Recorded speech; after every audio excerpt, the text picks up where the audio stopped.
taught you during that session, but maybe I'm going to relate it to our classrooms and relate it to how we can utilize, exploit those learning intelligences and learning styles to what we do in the classroom. Let's move on. So I'm going right. So we are going to see what are learning styles, and then why should teachers know them, and then what are the various learning styles. We'll try to list them, and we'll also see how teachers can exploit the knowledge of various learning styles to teach whatever they teach in the classroom a little more effectively. Yesterday, during my session on questioning techniques, I was just telling you that almost a similar structure, what, why, and how. This is how we can present all our lessons, and that's exactly what I am trying to do today also. So, yes, sir. Yeah, so this is the activity. What I'm going to do is I'm going to have some pictures on the screen, and I'll give you maybe a minute, and you have to remember as many objects as possible. Are you all ready? Yes, sir. Good. Yes, sir. Yeah, here come the objects. Lamp, shoe, dog, car, camera, sun, ship, book, fish, bus, phone, balloon, bed, car, apple, tree, house, bear. Yeah, I'll stop sharing for some time, and I'm coming back to the main screen.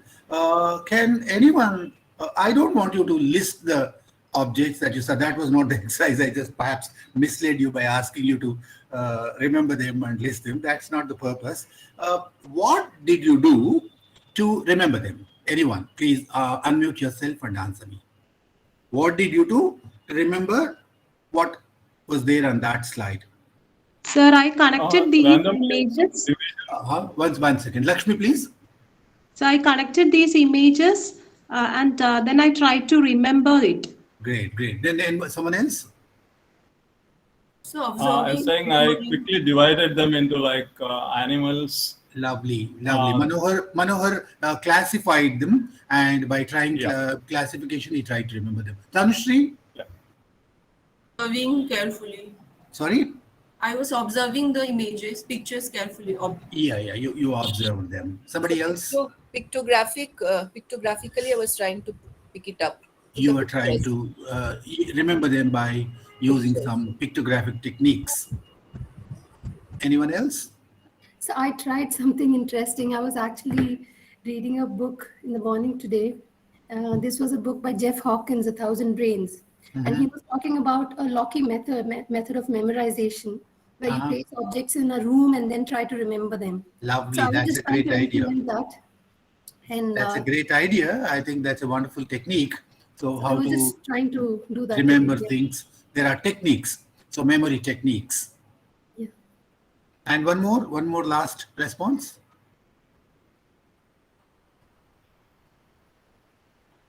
Can I have a response from somebody else?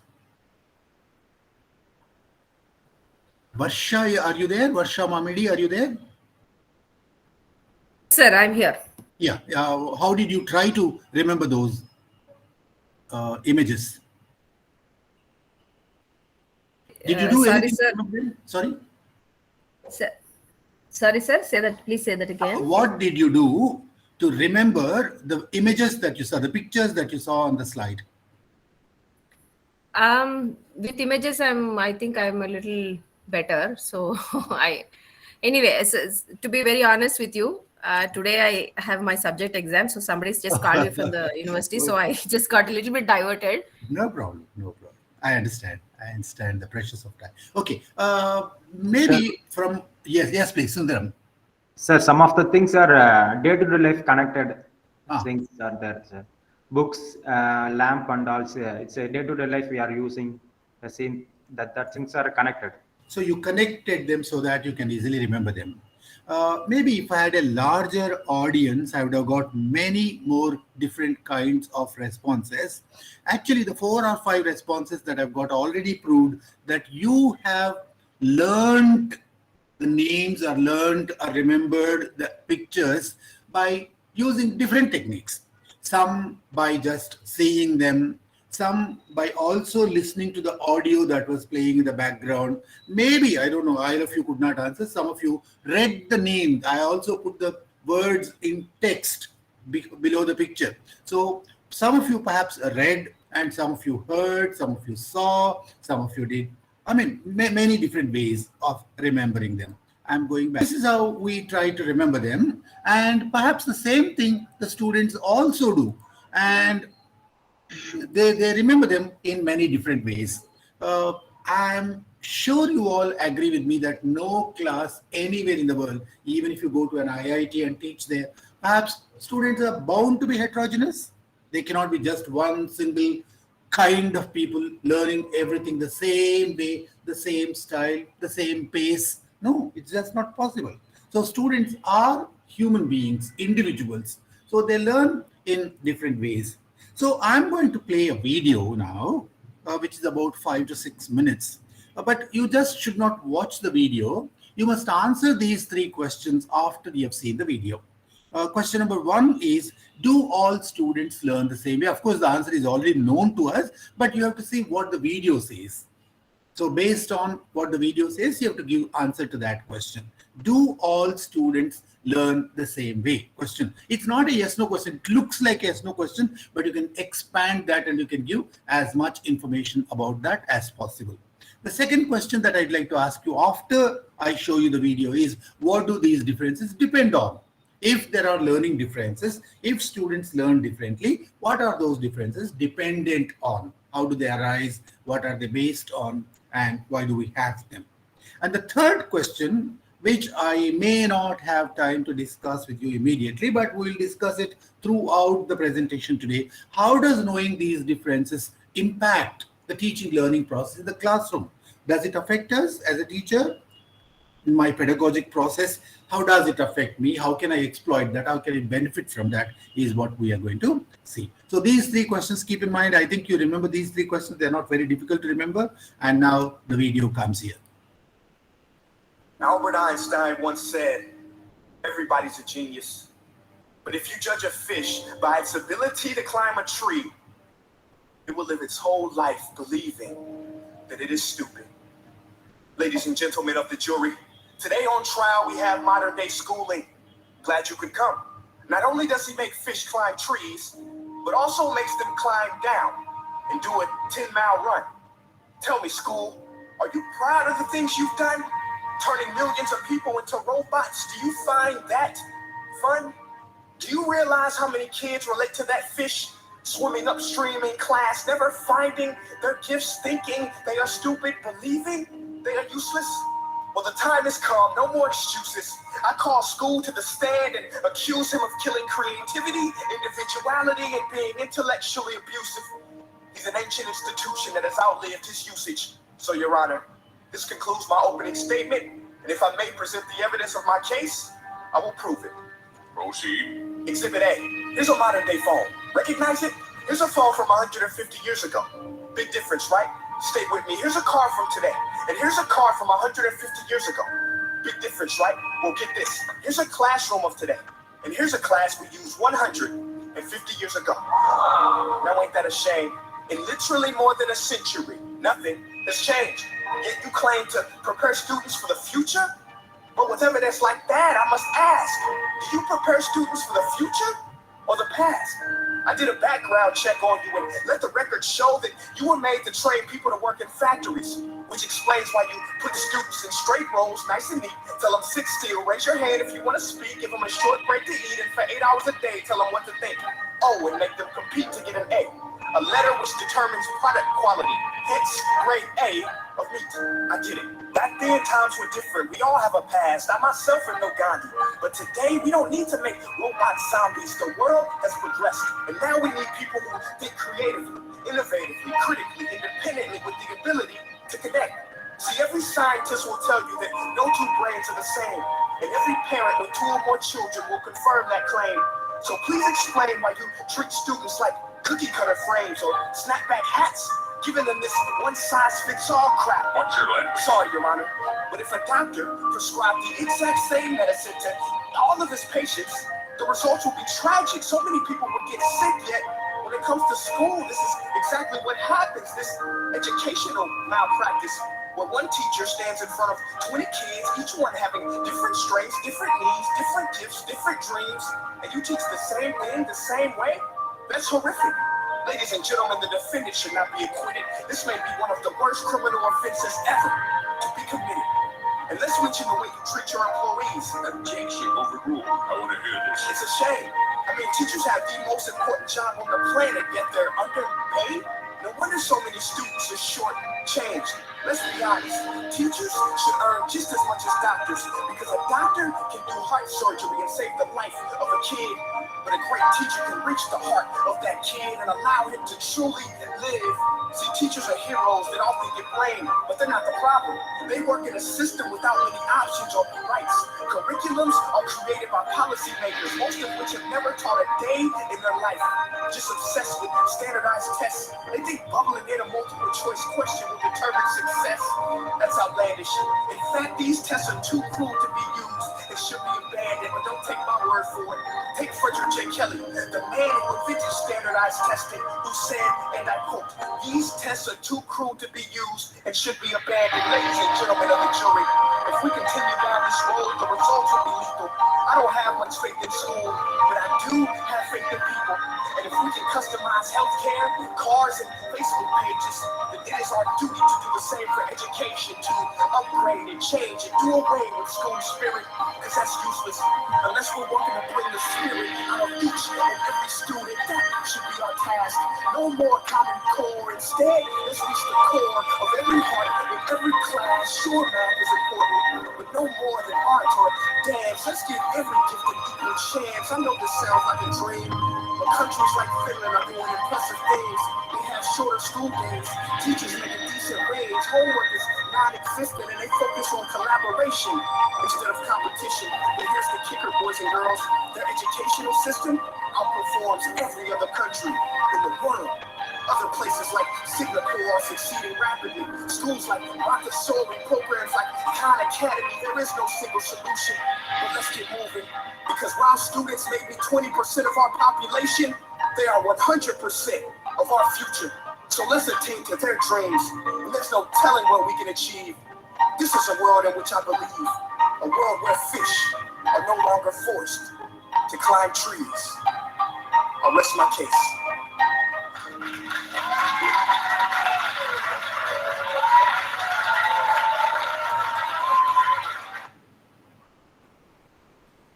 Yeah, I'm stopping sharing.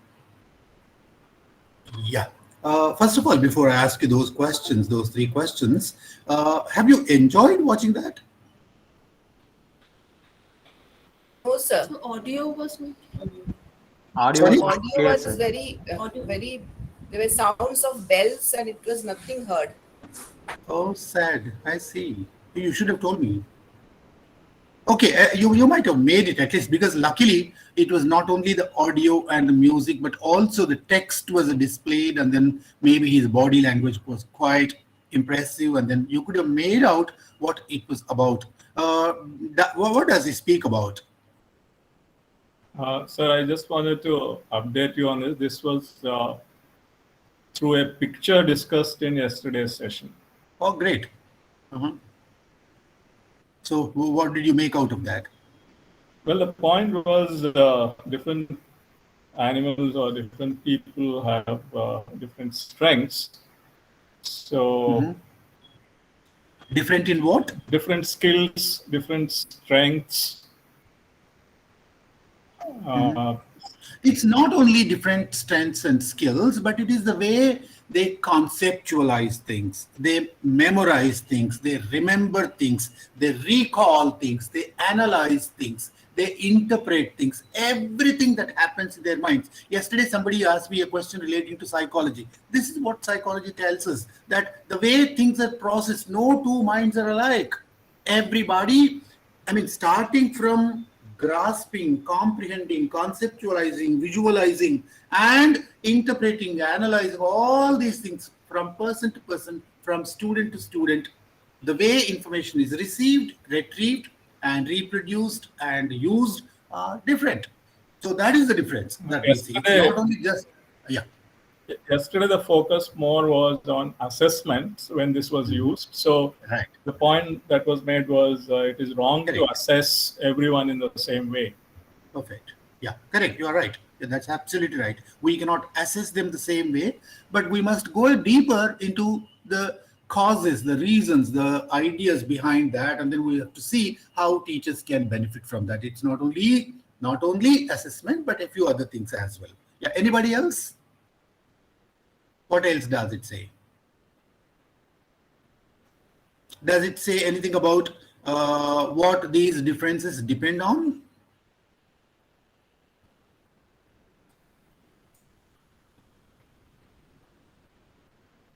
What do these learning differences, learning styles, different learning styles depend on? Where do they arise from?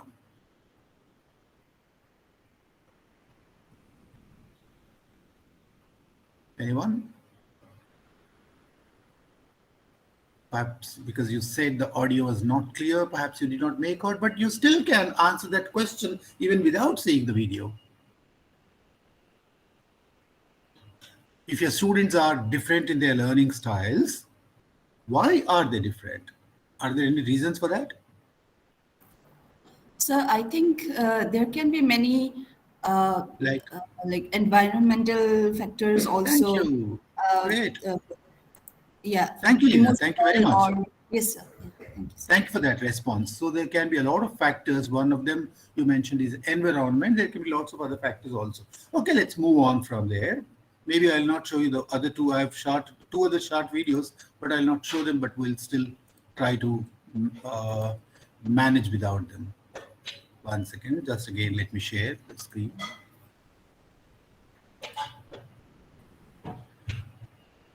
Right, I'm here. Okay, so these were the questions that were asked before I showed you the video.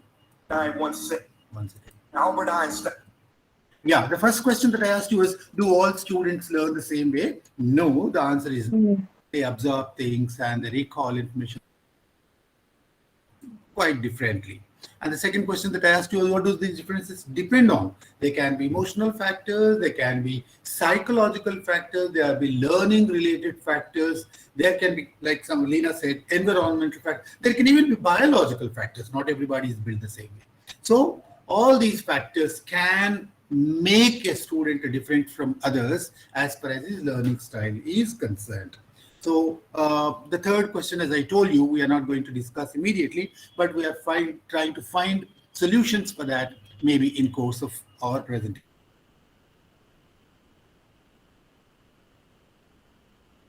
Affect the learning process of a student. What are these factors? The first one, as we've just seen, is their prior knowledge, their motivation levels, the purpose for which they have come to college, and why they are studying, how much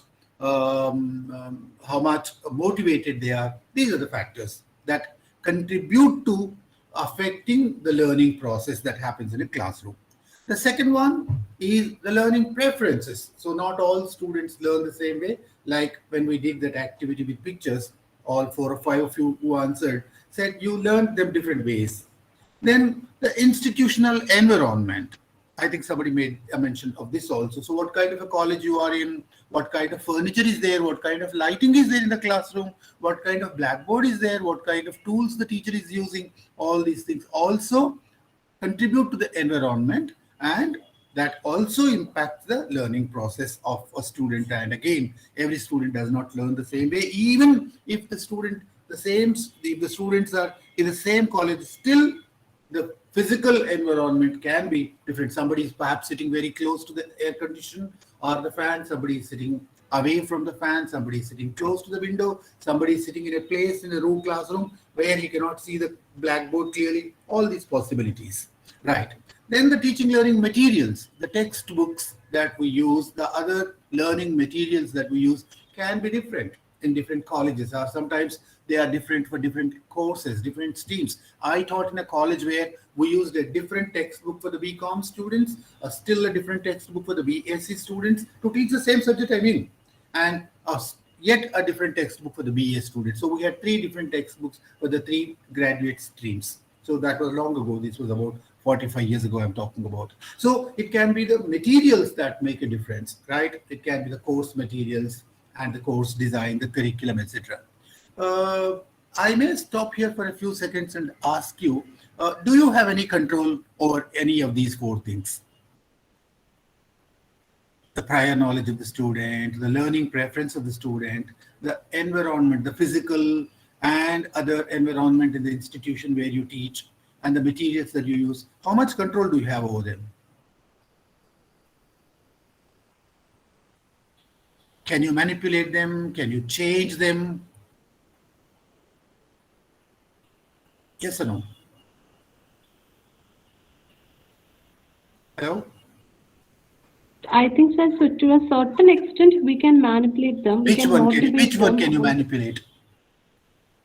I think purpose and the purpose the student decides, no, why he has come. How do you change? The student decides why he has come to the college. I'm talking about the purpose of the student. I think teaching learning material. Teaching learning materials. Doesn't the university prescribe them? But sir, we can modify it, sir. Can you? You are an autonomous college? No, sir, it's not an autonomous college. I'm sorry.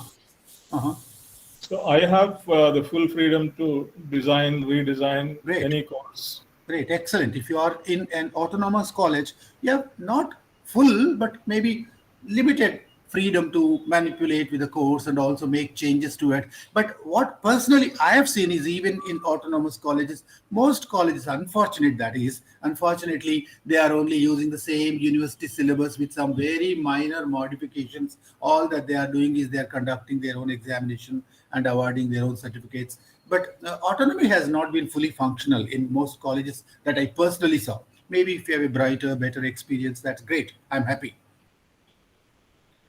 So what I wanted to tell you is that these are factors that are to a very large extent beyond our control. I mean, there is hardly anything that we can do with them, even if somebody luckily is working in an environment where a lot of his freedom is given to the teacher, given to the department to manipulate with the things and then change. For instance, institutional environment. Some colleges allow you to take the students out, maybe experiment with the physical setup, and furniture can be moved and all kinds of things. In some colleges, it's not like that. You are not allowed to do that. You have to hold your class in the classroom in a fixed set furniture and in a certain lighting condition, in a certain physical condition, whatever is there, that's all. In case you are working in a college where you have a lot of freedom about these things, you are lucky. You must tell yourself, oh, I'm so lucky to be working in this college. I must do something that others are not able to do because I have this freedom to experiment, freedom to do, freedom to change, etc. There is one factor, the fifth one, which we have absolute control over. My own teaching style and methodology, to the extent, again, I have given autonomy. Some universities, again, impose a methodology on us. They give us a structure and say, so you must teach only like this. But in colleges and universities where there is that freedom given, you can change, modify your methodology to suit your students best, because you are the best judge of your class. You are the person who knows your students best. So in case some methodology is not working, perhaps you can use another methodology. Learning style is purely teachers, and the teacher has absolute control over it. For instance, if there is a teacher who uses a little humor while teaching even a subject like physics or statistics, I think that's great. So that's his style, and then it benefits him, it benefits the students, and it benefits the process of learning. So this is one area where the teacher has enormous freedom and enormous scope to try, experiment new things. And this is how we are going to benefit by looking deeper into the learning styles of students, and then how this can affect us, how the learning preference of students can help us choose our teaching style and teaching methodology. Right. So these are a few things that a teacher benefits by knowing. Yes, please. Yes, please. If you don't mind. Yeah. No, I was just thinking whether exams, classroom environment, also infrastructure, all of them will have an impact on our teaching styles and methodologies. They certainly do. They certainly do. They somewhere come here. So the teaching learning materials, including the tests, the assessments, and the course materials. So assessment is a part of the process of teaching learning, and this comes here. So the test also, in many cases, the university holds the test, the university prepares the question paper, the university evaluates, the university awards degrees, etc. In some autonomous colleges and some lucky places where people like you are there, and maybe you have freedom to design your question paper and then evaluate, taking lots of other considerations. It's not only just the answer. Yeah, no, so that's the point I wanted to raise. That's the point I wanted to raise. Although I have complete freedom over designing my course and syllabus, texts, what I prescribe, etc., I have no control over how many students are in the class. For example, I have 70 students in the class. I can't say, I want 20 students. Yeah. And the university has a midterm exam and final exam, and I have no role in changing that. I can't change that. Perfect. So that's why I'm saying even my teaching styles and also methodology, some of it we inherit. It's not that we invent everything new today, but we also inherit a lot of methodologies. So it looks like we also don't have too much control over teaching styles and methodologies, only maybe to a limited extent. I'm happy that you revised your stand and then you made this new statement that you have limited control. I'm very happy because that's the way things are. I think you cannot overnight change them, but the process has begun perhaps.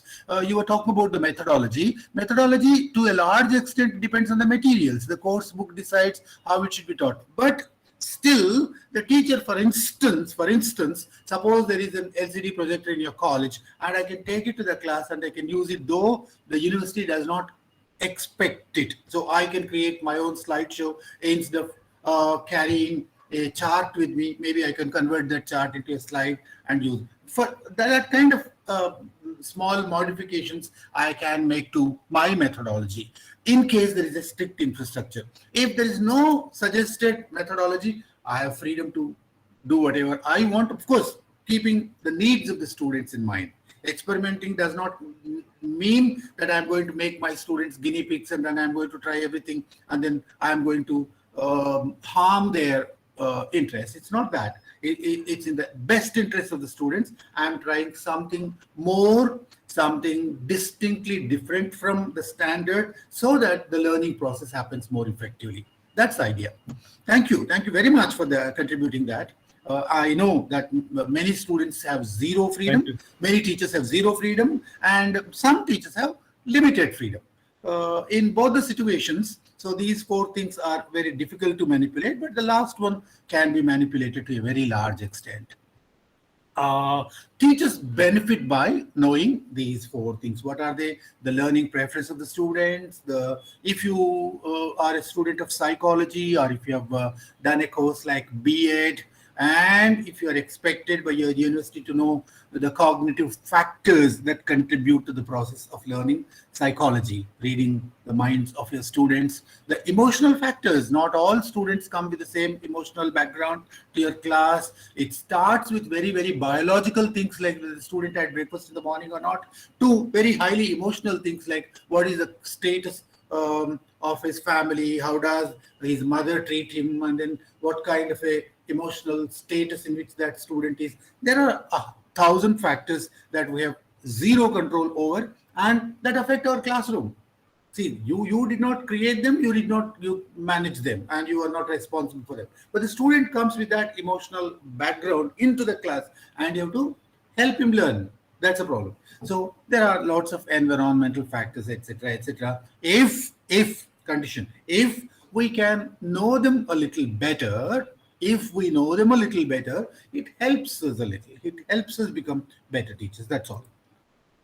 I mean, I did not say that you must know them because many times it may not be possible at all. But still, if we make an effort, we can be a little closer to understanding our students better and delivering our lessons better. Okay, very quickly, I'll not spend much time, we are it's already 10:30. I'll just go through the historical development of this concept of multiple learning styles and multiple intelligences.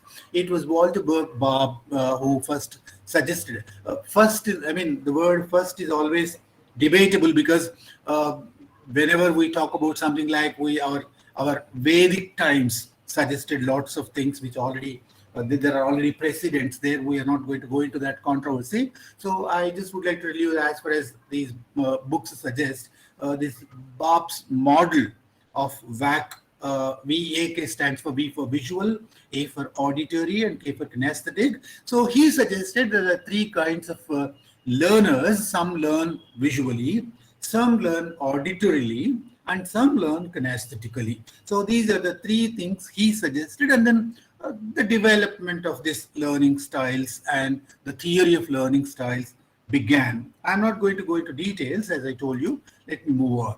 So after that, a few years later, Neil Fleming suggested, no, it's not three learning styles, it's four learning styles, he said.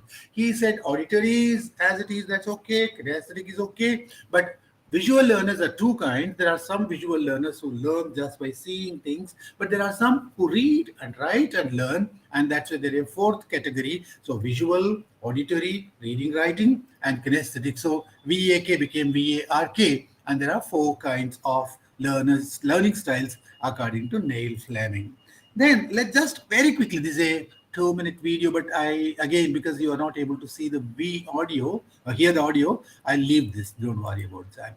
So then McCarthy, he suggested again a different set of learning types.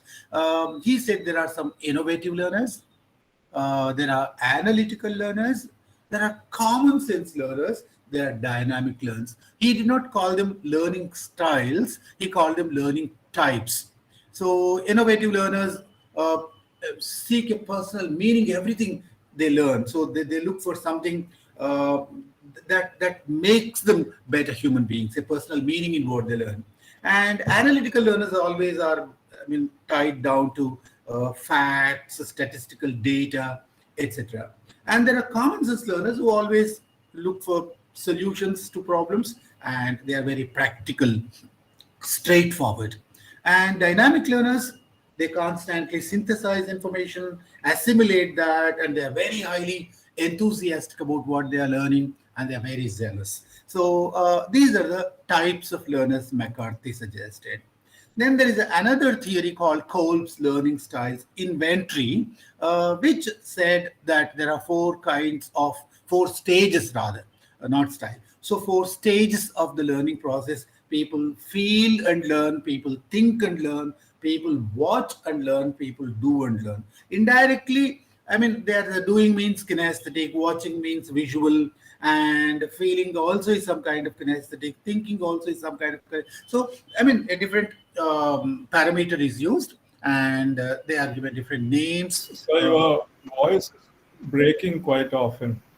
Maybe there is a problem with my Wi-Fi. I can't help that. I'm really sorry. I am sitting next to the modem, but still sometimes there is a problem. No, it seems to be fine for the rest of us, Manoj sir. Great. Yeah. Oh, actually, maybe then there's a problem on my side. Yeah. Possible.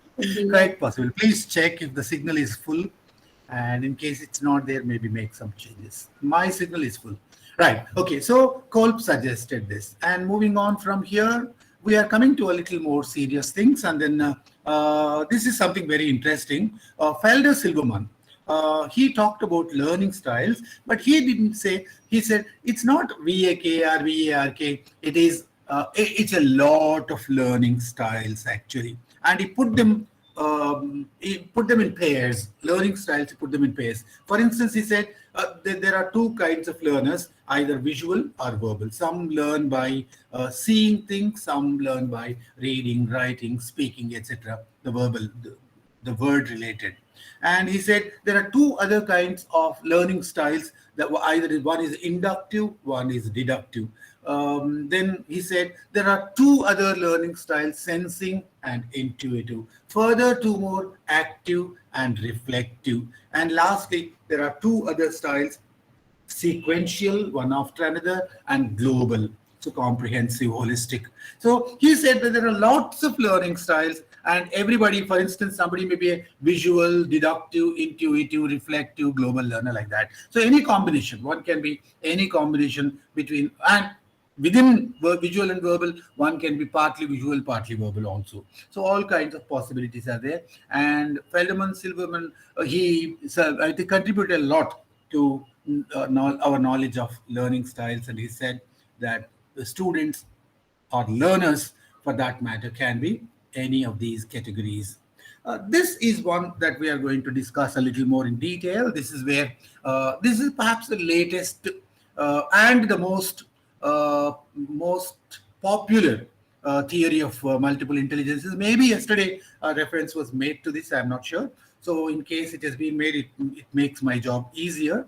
Gardner is the one who suggested this multiple intelligences theory. He did not call them learning styles, he called it multiple intelligences. People are intelligent differently. Everybody is intelligent, and everybody is intelligent in multiple ways, and everybody need not be equally intelligent in every way. That's what he thought, and he gave us 7 different learning intelligences, multiple intelligences. The 8th one was added later. This one, naturalist, was added later. He said learners are either verbal or linguistic. Both are the same. Verbal and linguistic mean the same. They are different names. Some people used verbal, some people use linguistic. What do? They learn through words and language.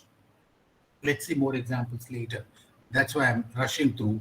Then he said there are a second set of intelligence type, which is either called logical or mathematical. Again, both names mean the same thing. So some people call them logical, some people call them mathematical, and they learn best by using logic and numbers. And the third type of intelligence is called visual or spatial. These people learn best when they have images and space to work, with them. And the fourth multiple intelligence that he listed is tactile, which is also called kinesthetic. And these kind of learners learn best with body movement, physical movement, right? And the fifth category are musical, also called auditory. They learn best when they have music, audio, rhythm, song, etc. They learn best through them. And the sixth one is interpersonal, also called social, and they learn best when they interact with people. For instance, a group work, right? Then there are a seventh category, intrapersonal learners or solitary learners, another name for them. So they learn best when they are left to themselves, right? So they become self-aware, etc. Then eighth type of intelligence was added later, and that was called naturalist. And that students learn best when they are out in the open, out with the nature, out in environment. So these are the 8 intelligences that have been listed, and this is one of the most popularly accepted, popularly used theory as of now. Maybe lots of this actually was a psychological insight in the beginning when it was suggested, was propounded, when this theory was propounded. It was an insight into the psychology of the students and the people in general.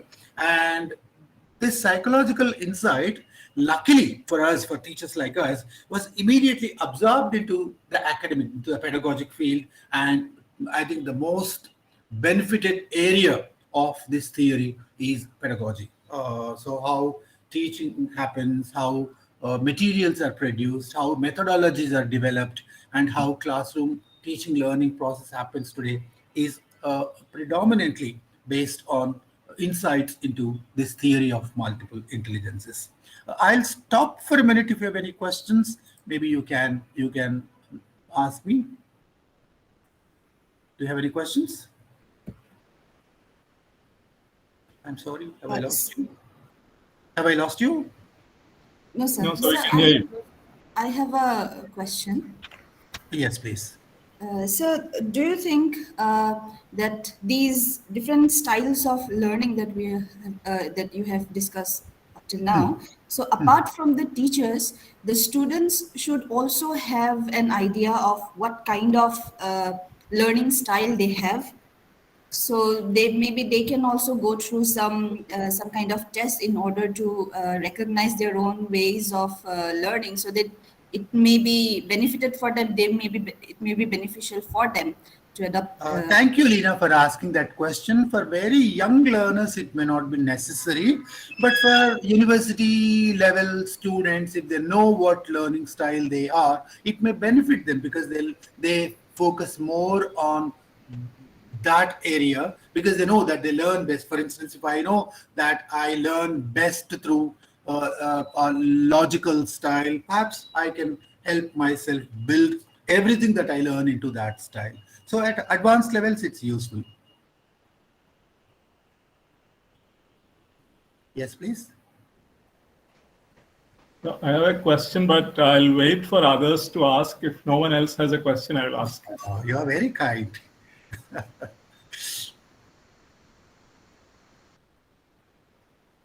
Shall I wait for a few seconds?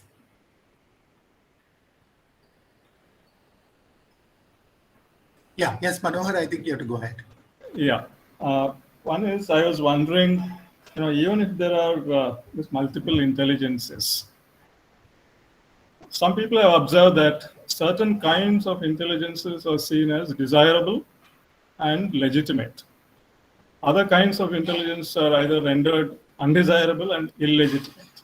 Often they're not even noticed. So the way this problem has been understood is through understanding of, let's say, the ideology of the education or the politics of the curriculum, connecting with larger developments in the world that are happening. So people like, for example, Pierre Bourdieu or Paulo Freire, the Brazilian educator and philosopher, you would definitely know. I don't have to say this. All of them have talked about it, even about common sense. This Italian philosopher Antonio Gramsci says what we need is not common sense, but good sense. So even common sense has been theorized. What exactly are these characteristics of common sense? Because today common sense is so much desirable in the educational institutions and even in the general society. So I was thinking, what would be the space for such kind of discussions in this kind of a framework of differential intelligences? Is there a space, or they're completely different? They are different because you're talking about the content, you are talking about the materials. I'm talking about the learning style. Maybe the content also contributes to this indirectly, but maybe that's a different realm altogether. So what needs to be taught, what kind of materials to be used, what kind of methodology is to be used is one area in which a lot of work is happening already. Should common sense be taught? Should logic be taught? Should religion be taught? Should spirituality be taught? That's one area where a lot of thinking is happening. Even about the learners, Pierre Bourdieu talks about the idea of cultural capital that the students bring to the class. So one way to differentiate the students is to see how much cultural capital a particular student has. Because if that is not understood by the teacher, then your teaching methodologies, your styles may not change. Right. That's again a content area. So, how should the materials be pitched? At what level they should be pitched? What should be the content of them? And which section of society we are catering to? And it's a mixed class of diverse cultural backgrounds. How should we meet that? For instance, if I teach English literature and if I bring in British literature into India and teach here, so there are some cultural constraints which are very difficult for the teacher to overcome to help the student understand. How can I teach daffodils to my students when they do not know what daffodils are? That kind of situations are there, but I don't think they are related to learning styles, but they are related to designing curriculum based on the content that is collectively designed, collectively decided upon. Maybe we'll move on. I'll go back to my slideshow and see if we can benefit from these knowing these learning styles, right? So these are the 8 learning multiple intelligences that we talked about. Let's see each one of them. So every classroom, as I told you in the beginning of this presentation, is heterogeneous. Is a collection of different kinds of students with the different backgrounds and different learning styles. So I have to meet the needs of everybody. This is one thing that you must keep in mind. So if I make my class predominantly verbal at the cost of, denying the other learner styles, perhaps I'm doing a great harm to the student community. So I must keep in mind that it must be an amalgam. It must be a beautiful mixture of various learning styles, catering to various learning styles. But in case there are more one kind of learners, what can we do? If I know that my class is predominantly verbal in their learning style, what can I do? So who are verbal learners? Verbal learners learn through words. Verbal means words. So lexical, linguistic. So in case you know that there are lots of verbal learners in your class, you can focus on the words that you use. You can teach them vocabulary items. You can give them a puzzle, and you can read your text aloud, or you can ask students to read aloud. You can have word games built into your class, and you can use word games like acronyms, then highlight keywords like I've done on this slide. So some words I have highlighted deliberately. So, some students, the moment they see it, they see the text on the screen. I remember one incident when I was a very young teacher. I taught English at college. It was a very small, rural, interior place where English was hardly known to anybody. And then I used to carry some color chalk piece with me. So all the other teachers used only white chalk piece. That was what the college provided us.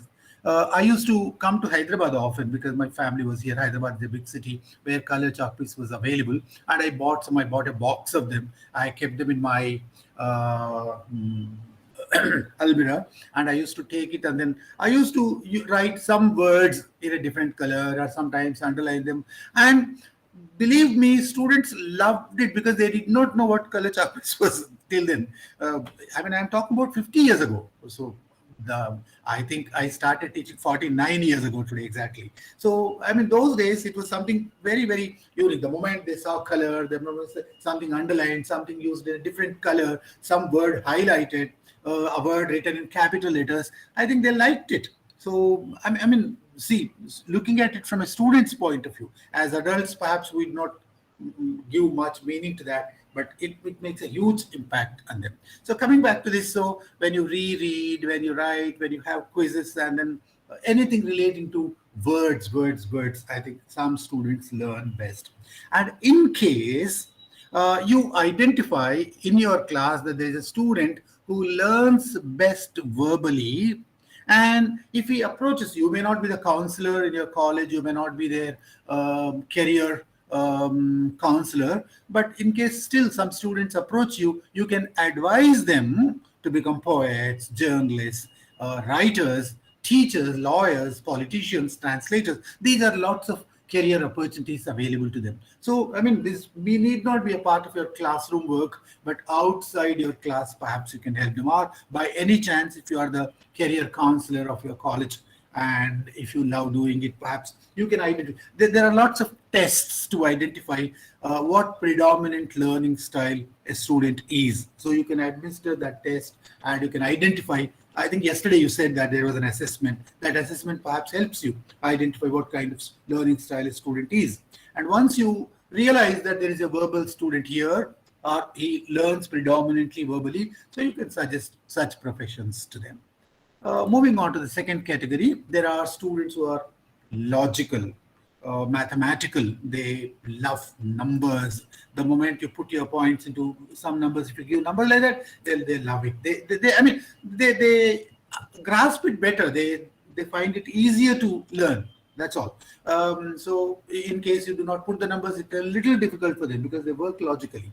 what do you do with them? So you interpret the information, you give them some problem-solving tasks, and you have some critical thinking exercises brought into your class. Whatever subject, it's not relevant to the subject that you teach, but irrespective of the content that you teach, you can have some critical thinking built into the content, and you can have lots of statistics. I had a teacher when I was doing my MA, even to teach MA, subjects in English literature, he used to bring lots of statistics. Shakespeare used this word so many times in this book, something like that. So there were some students who liked it. So, and he used to give us figures about years, numbers, pages, etc., etc. How many different structures he used. This structure was used so many times. That kind of things. Then always they love to have evidence for everything. So a teacher must provide evidence to catch to the needs of these logical learners. And if you challenge them, they accept challenges. They love accepting those challenges and resolving them. And in case some students approach you, this kind of students approach you, you can ask them to become researchers, accountants, mathematicians, computer programmers, scientists, etc. This is not a comprehensive list of career opportunities for them, but some suggested possibilities. And if you can locate these logical learners, and if you suggest to them that they have a great opportunity here, irrespective of the subjects they are studying. All of you know that these days, the jobs that students do and the courses that they study at the university generally are not related to each other. So what they study here is different, what they do after they leave university is different, many cases. So that's why if you suggest them the right place where they will shine better, instead of taking up a job that is purely based on what they learn at the university, perhaps they will succeed easier. So you can, I'm sorry, I'm going very fast. I think I'm not giving you time to stop me, I'm not allowing you to ask me questions because it's already 10:55. We must finish in the next 20 minutes. Right. But still you can stop me. Please feel free to unmute yourself and stop me and ask me questions. So there are visual learners. And to meet the needs of the visual learners, what do? So we bring lots of images to the class, charts to the class, videos. Even today, my class, you might have seen, unlike yesterday's class, today I have lots of images in my presentation. Today I have a few videos. One of them I showed you, one of them I could not. And I have some questions in between, some statistical data in between, like that. Imagery is what sells here. And you can substitute words with picture words. I mean, that was not a picture word, but when I gave you that exercise in the beginning, I had pictures there, I had text there, I had audio there. So all three, deliberately, when I created that exercise for you, I deliberately saw to it that, I mean, whatever was taught to you through that exercise was taught to you in multiple ways, and everybody perhaps will have a different way. I mean, last time when I used something similar in a physical class, I immediately saw some students taking out notebooks and writing them down. So if they wrote the list, they will remember it better. Right. So they avoid large blocks. They would like to follow content in smaller units, smaller chunks, etc. Right. So you help them visualize, they learn best. And what are the best careers for them? Navigators, sculptors, architects, builders, visual artists, interior designers. I think there is a lot of opportunity for them there, because they need to, I mean, when they get into such professions, they need to visualize things. Before a house is built, they must be able to visualize a house there. Before the interior is made, they must be able to visualize how the house will look, how the room will look after it is done, and you must be able to explain it to your client. I think visual learners are best here.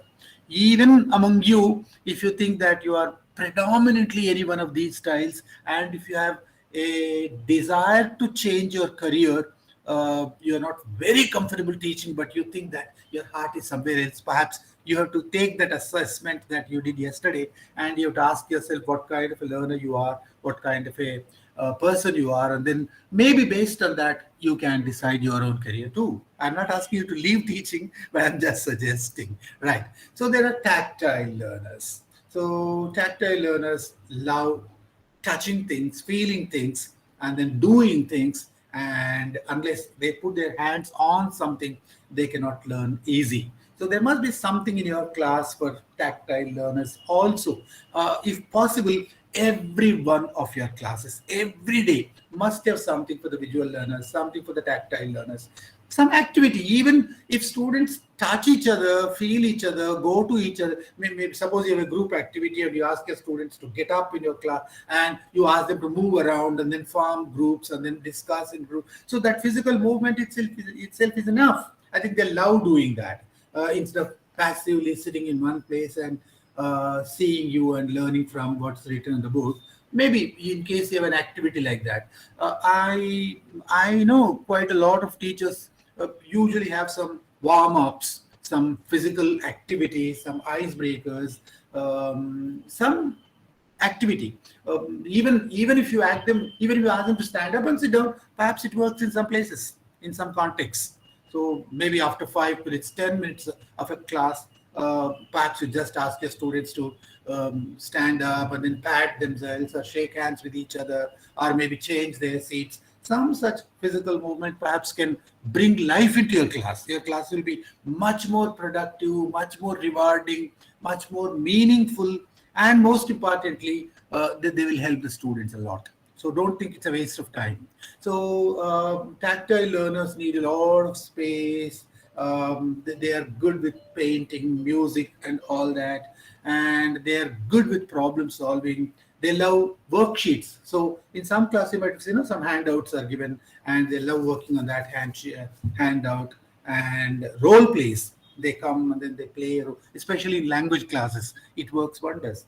And in the case with some creative teachers, even in non-language subjects also, role plays are possible. Very, very highly interactive role plays will make learning very easy and lasting. Then teaching each other. So I think classroom discussions, classroom presentations, seminar presentations are some kind of teaching each other. Then in case you have students like that, what can you suggest to them as far as their career is concerned? You can ask them to be actors, you can ask them to be artisans, skilled artists, and then athletes. They are good with that. And then the crafts also is a great area where such students can shine bright if they take to those careers. Then there are musical learners. They learn with their ear more than depending on what they see on the board or the words that they have or the logic and all that. They love listening to something, and when they listen, I think they learn best when they close their eyes and then when they listen to something very carefully. I've seen some students listening to the radio, listening to the television, listening to a lecture very carefully with their ear. They don't turn to the board. They actually sometimes look away from the board, but they are very carefully listening to you. So this is another category.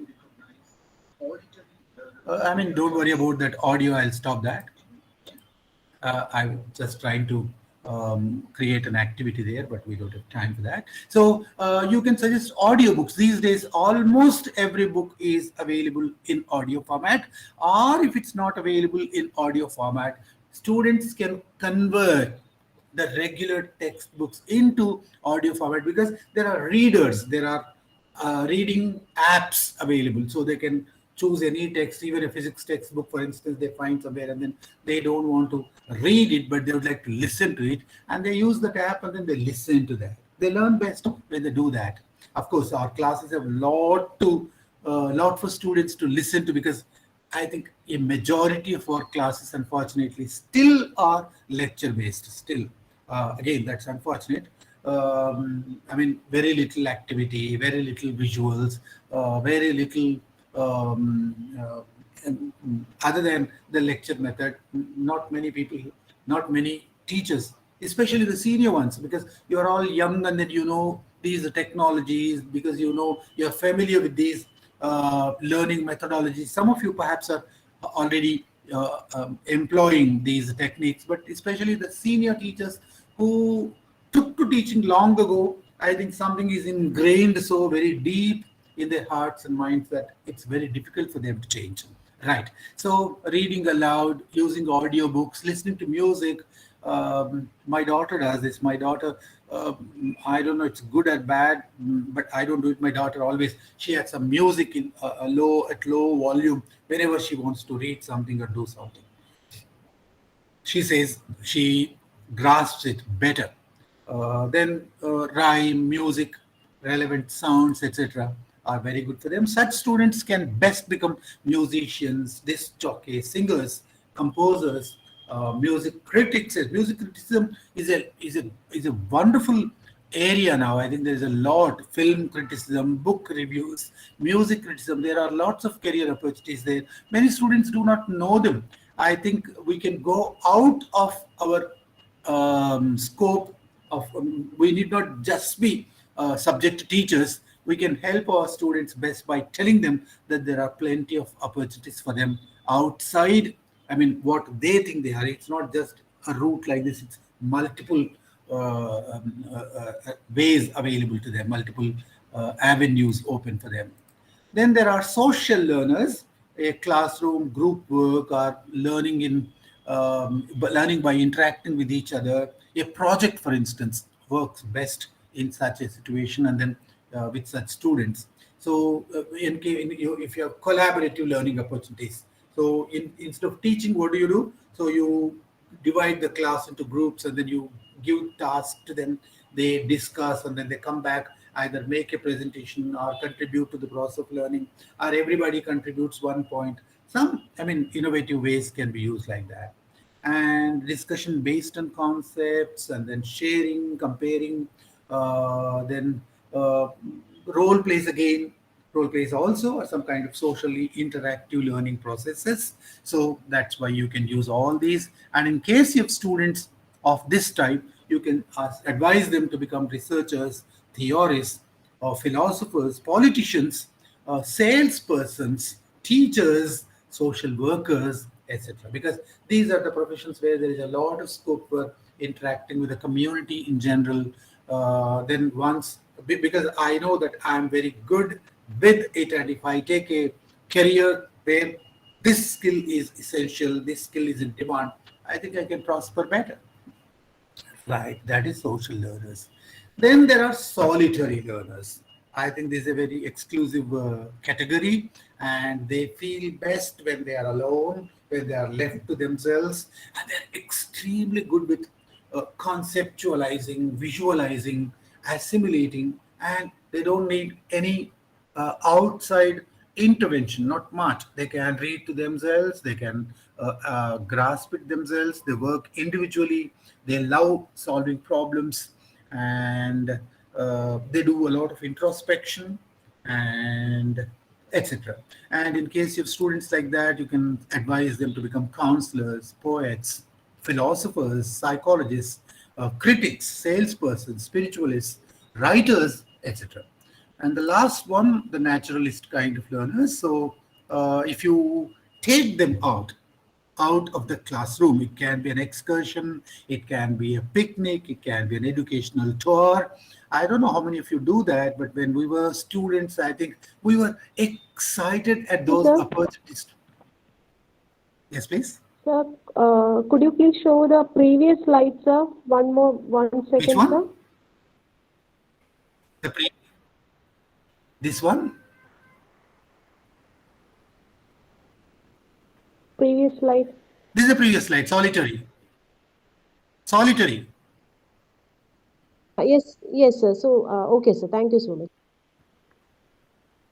It takes a second or two to show you. There is something called a lag after I see it. Maybe it takes a few seconds. Right. So going on to the naturalist kind of learners, maybe every teacher must plan something. You need not be a biology teacher to take students out. You can be any teacher, a history teacher, a statistics teacher, a physics teacher. I think when they go out, for instance, I remember long ago, when I was a student, that was more than nearly 60 years ago, 55 years ago rather. So I was taken to an industry, a local small industry near our village. So when I saw that small factory where things were made physically, I think lots of physics lessons that I heard in the class became so very, I mean, live to me. I grasped what I learned in the class. I grasped it much better. So naturalist learners are those who love to go out and they would like to see the bigger picture of the world. And when they see it in the environment outside, in nature outside, I think they get the better perspective of that. It can be a bird's song, it can be a sprouting seed, it can be a passing cloud, it can be anything outside. The classroom is actually very, very suffocating. And once they go out, no, they are at their best. They love to meet people, they love to see things in nature. They relate everything to life, and that helps them classify. Somebody said that he had classification skills. So, and when you did that exercise, you said that you classified them, no? So these people are very good with the classification, and they love to experiment. They would like to practically handle things and experiment with things. And if you give them a case study, they love doing it, a project work. And such students become best photographers, best natural scientists, best adventurers, best explorers, etc. And you can suggest these career opportunities to them. I'm sorry, I have gone through all these slides very, very, very, very, very fast. I did not give you any time to interact with me. I'll stop for a minute and come back to this 1 second. Yeah. Maybe before I move on, I have another 5 or 6 slides to show you. Would you like to say anything about that? About the learning styles that you've seen and the suggestions that I have made? I think some people are leaving the meeting. Pavan is leaving. Nikita has left already. Is that allowed? I think, sir, it may be due to technical issues, sir. I see. Okay. Yeah. Any point you'd like to make now? Do you have any experiences of handling any of these kinds of people, students?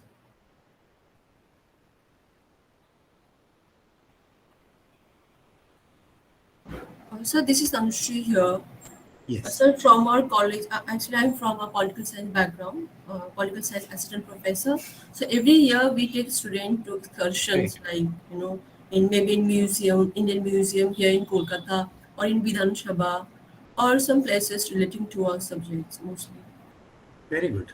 Thank you, Tanushree, for saying that. But it's not only just taking out the students on a tour or a picnic, but you must have a very clear objective in your mind. You must know why you are taking them there and what you would like to achieve. What do you like your students to achieve through that? And what exactly is the expected outcome of that? Sure. Yeah. Okay, because I think some participants are leaving and then maybe there is a very little time left now. So let us go back to the presentation and finish the rest of the slides. Right. Okay. I'm sorry.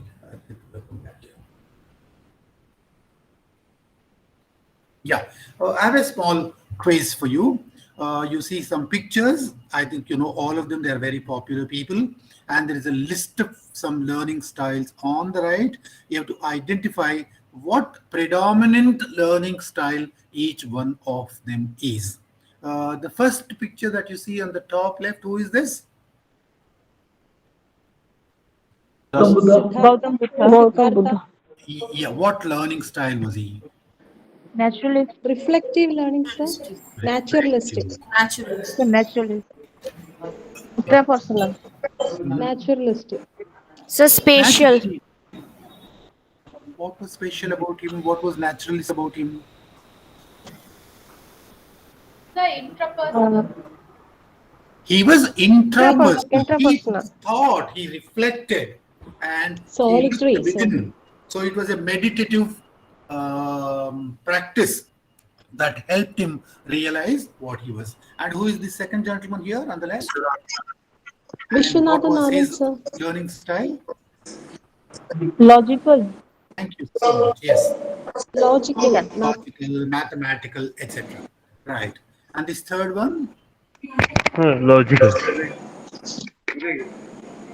This third one at the bottom. Oprah Winfrey. Oprah Winfrey. Interpersonal. Collaborative, sir. Social learner. Interpersonal is right, because she moved with people, she gathered people, she interacted with them. I think she was mostly an interpersonal person, right? And the one in the middle here? Verbal strength. Verbal strength. Very, very obvious. I think everyone knows it. And this one at the bottom? Does anybody know him? M.F. Hussain, sir. M.F. Hussain. He's No, naturalist. not M.F. Hussain. He's naturalist. No, what's his name? I forgot. He's Are naturalist. there any biology? You are right. You are right. But are there any biology students here? Biology teachers? Yes, sir. Salim Ali. Salim Ali is his name. Yes, Salim. Yeah, he was a naturalist. He went out and then he took lots of pictures of birds, etc. And then he became a very popular figure there. And the one at the top here? Charlie Chaplin. Charlie Chaplin. Bodily. Bodily. Okay, bodily. And the middle one? M.F. Hussain. M.F. Somebody Hussain. said that. M.F. Hussain. Spatial. Oh, the large paintings, right? And the last one at the bottom? Yeah. A.R. Rahman. Musical. Thank you so much. I think you're now. Because these are very, very predominantly one learning style, it's very easy for us to recognize them. But our students are not like that. Everybody is a combination of multiple learning styles. So there is a lot of criticism also against this theory, and some of the theorists and academicians say that students are not one single learning style. Everybody is a combination of multiple learning styles, and also learning styles keep changing. They are not the same. Maybe a student is a certain learning style in the physics class, and the same student is a different learning style in the language class. The same student is one learning style when he's young, and as he grows older, he may become some other learning style. So all these possibilities are. That's why all are there. That's why. So this theory is not very reliable. Some people said this, but despite that, what I said in conclusion is that we must realize and we must appreciate that there are lots of different learning preferences which students have, and then we must try to know them, and after knowing them we must try to build our lessons in such a way that it caters to the needs. The simplest thing that we can do is every day before we go to the class, we can ask ourselves, is there something in my lesson today for the visual learners? Is there something in my class today for the logical learners? Have I built a question into my class? Have I built a quiz into my class? Am I taking some visual to my class? Am I using some vocabulary items to impress my verbal students in my class? Have I something to listen to apart from my voice? Can I bring a song into my class? Luckily, there are songs that can teach any subject these days. So even to teach a physics topic, perhaps there is a song that can be taken to the class and that can be interpreted or that can be exploited to teach whatever you are teaching, like that. So is there something in my class to meet the needs of every one of my students? That is one question that you can always ask yourself, and I'm sure you will benefit by asking yourself that question, and you will gradually become a much better teacher, meeting the needs of all kinds of students. Then the whole process of learning must be inclusive. Textbooks must be built accordingly to meet all these learning styles. Our methodology must be manipulated in such a way that it helps everybody. Our teaching style must change a little so that we take into account all these learning styles. Then offer a variety of resources, not just one, multiple.